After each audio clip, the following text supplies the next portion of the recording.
نحمده ونصلي على رسوله الکریم اما بعد۔ ترجمے والے قرآن پاک کا صفحہ نمبر 825، 22واں پارہ، سورہ یاسین، دوسرا رکوع، آیت نمبر 21 تا 23۔ اعوذ باللہ من الشیطان الرجیم، بسم اللہ الرحمن الرحیم۔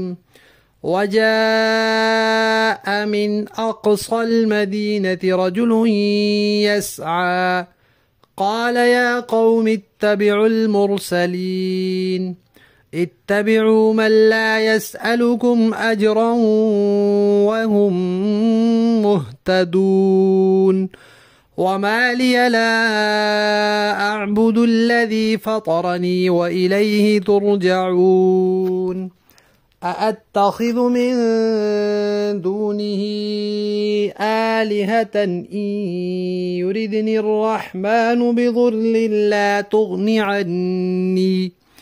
بضر لا تغن عني شفاعتهم شيئا ولا ينقذون۔ صدق اللہ العظیم۔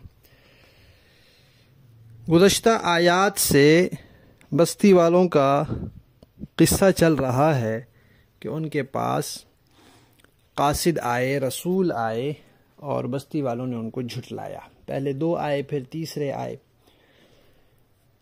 پھر الٹا قوم نے ان کو یہ کہہ دیا کہ نعوذ باللہ تمہاری وجہ سے یہاں نحوست آ گئی ہے، ہم تمہیں منحوس سمجھ رہے ہیں۔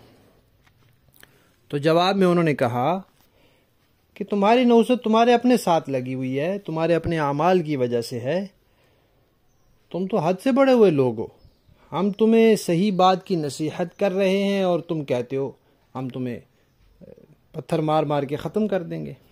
اب یہ بات چیت چل رہی تھی۔ اس بستی کے ایک کنارے پر ایک صاحب رہتے تھے جن کا نام حبیب تھا، اور وہ بڑائی کا کام کرتے تھے جس کو نجار کہتے ہیں، حبیب نجار۔ وہ ایمان لا چکے تھے۔ اب ان کو جب معلوم ہوا کہ قوم کے بدماش لوگ ان قاصدوں، ان پیغمبروں کے خلاف کوئی اقدام کرنے لگے ہیں، تو وہ وہاں سے تیزی سے آئے، دوڑ کر آئے۔ اس کا اللہ تعالیٰ نے یہاں تذکرہ کیا ہے کہ بستی کے، شہر کے پرلے کنارے سے ایک صاحب دوڑتے ہوئے آئے اور آ کر قوم کو بڑے اچھے انداز میں نصیحت کی اور اپنے ایمان کا اظہار بھی کیا اور بتایا اور دلائل بھی دیے۔ ان سے کہا کہ اے میری قوم، یہ جو رسول ہیں، یہ تمہارے پاس بھیجے گئے ہیں،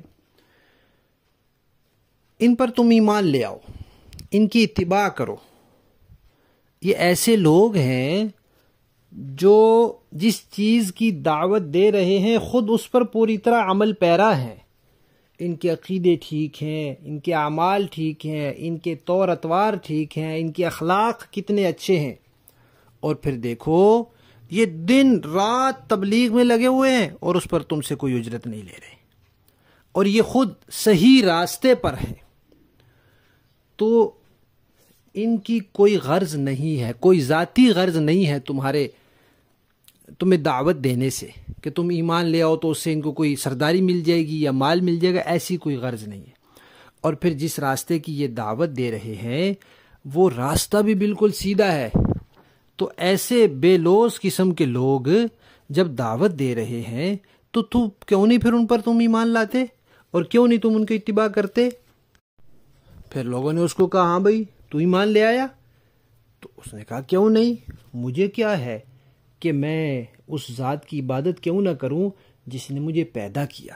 پہلی بات یہ بتائی کہ پیدا جب اللہ نے کیا ہے تو میں نے اللہ ہی کی عبادت کرنی ہے، اور دوسری بات یہ بتائی کہ پھر لوٹ کر دوبارہ اللہ ہی کی طرف جانا ہے۔ گویا توحید کی بھی بات کر دی، رسالت کی بھی بات کر دی، اور قیامت کی بھی بات کر دی۔ اور پھر کہا کہ دیکھو ذرا، کیا میں رحمان کو چھوڑ کر، اللہ کو چھوڑ کر کسی اور کو الہ بنا لوں؟ اس کا نتیجہ کیا نکلے گا؟ اگر اللہ تعالیٰ مجھے کوئی تکلیف پہنچانا چاہیں تو یہ جن کو تم پوجتے ہو نہ تو یہ اللہ کے ہاں کوئی سفارش کر سکتے ہیں اور نہ خود ان کے اندر اتنی طاقت ہے کہ یہ اللہ سے مجھے چھڑا لیں۔ تو جب یہ سفارش بھی نہیں کر سکتے، یہ وہاں سے مجھے چھڑا بھی نہیں سکتے، تو میں کیوں ان کے پیچھے لگوں؟ تفسیروں میں لکھا ہے کہ اس صاحب ایمان کا گھر بستی کے کنارے پر تھا اور ایک دروازہ اس طرف تھا۔ یہ رسول جب وہاں تشریف لائے تو اسی دروازے سے آئے۔ یہ ان سے پہلے ملاقات ہو گئی، انہوں نے ان کو دعوت دی، توحید کی۔ تو انہوں نے پوچھا کہ مجھے کیا فائدہ ہوگا؟ انہوں نے بتایا کہ دنیا کا فائدہ ہوگا، آخرت کا فائدہ ہوگا۔ ان صاحب نے کہا کہ آپ کے سچے ہونے کی دلیل کیا ہے؟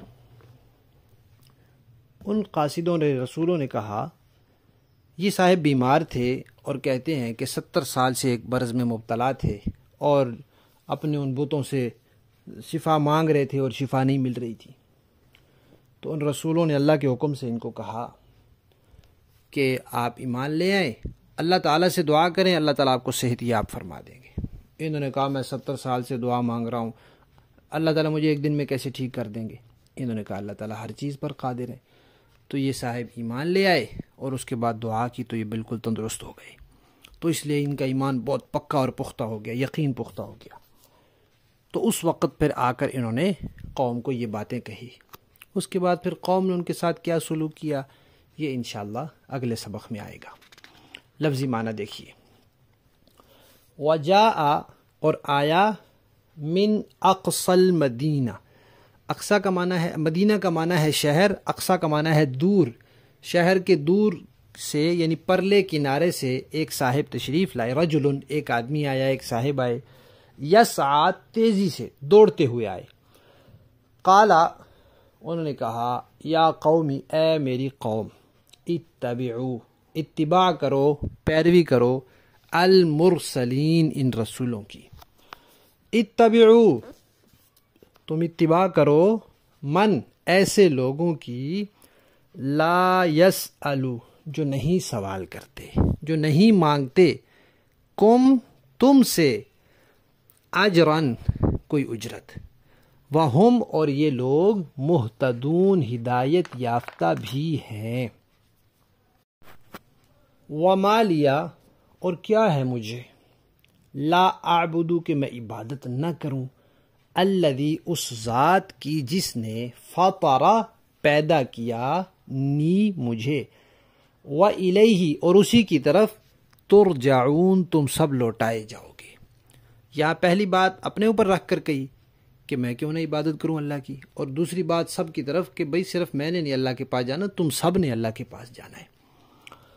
ااتخذ، کیا میں بنا لوں، من دونہ، اللہ کے سوا، آلہتن، کوئی ایسے معبود، ان یردنی، اگر چاہے، الرحمن، رحمان، بضر، کوئی تکلیف پہنچانا مجھے، لا تغنی، تو نہ کام آئیں، عنی، میرے، شفاعتہم، ان کی شفاعت، شیئا، کچھ بھی، اللہ مجھے کوئی تکلیف دینا چاہے، ان کی سفارش میرے کام نہیں آ سکتی۔ ولا ینقذون، اور نہ ہی یہ مجھے چھڑا سکیں اللہ سے۔ تو ایسوں کو معبود بنانے کا کیا فائدہ جو مشکل وقت میں تمہارے کام ہی نہ آئیں۔